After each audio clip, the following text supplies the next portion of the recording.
Nizamabad MP Arvind Armoor MLA పైడి రాకేష్ రెడ్డితో కలిసి అడవి మామిడిపల్లి వద్ద రైల్వే బ్రిడ్జి పనులు పరిశీలించారు. రైల్వే బ్రిడ్జి పనులు ఆలస్యంగా కొనసాగడంపై అధికారులను అడిగి వివరాలు తెలుసుకున్నారు. బ్రిడ్జి నిర్మాణాలకు సంబంధించిన కేంద్ర ప్రభుత్వం విడుదల చేసిన 15 కోట్ల రూపాయలను గత బీఆర్ఎస్ ప్రభుత్వం వేరే పనులకు మళ్లించిందని ఆక్షేపించారు.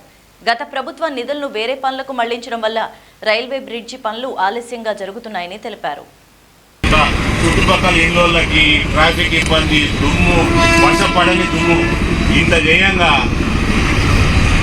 ఇవాళ విషయం ఏంటంటే ఆ 15 కోట్ల రూపాయలు కూడా టీఆర్ఎస్ ప్రభుత్వం డైవర్ట్ చేసేది. ఇవాళ కేంద్రంకి వచ్చిన నిధులు మొత్తం ఈ బ్రిడ్జ్ కోసం డైవర్ట్ అయిపోయింది. దీనికి ఈ ఒక్క బ్రిడ్జ్ పరిస్థితి ఎట్లుంటే రాష్ట్ర పరిస్థితి ఎట్లున్నది అని అంచనా వేసుకోవచ్చు. ఇవన్నీ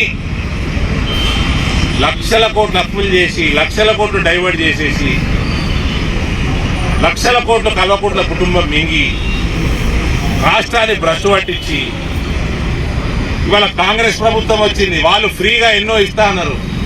ఎక్కడి నుంచి తెస్తారు పైసలు? ఇప్పుడు డైవర్ట్ అయిపోయిన పైసలు, కేసీఆర్ కుటుంబం మింగిన పైసలు వాపస్ తెచ్చి ప్రాజెక్టు కంప్లీట్ చేస్తారా? మీ 6 గ్యారెంటీలు ఇంప్లిమెంట్ చేస్తారా? ఎలక్షన్లు వస్తుంటే మభ్యపెట్టుడు ఎందుకు? ఇర్రెస్పాన్సిబుల్ గా మేనిఫెస్టోలు తయారు చేసుడు ఏ లెక్కతోటైతే అండి?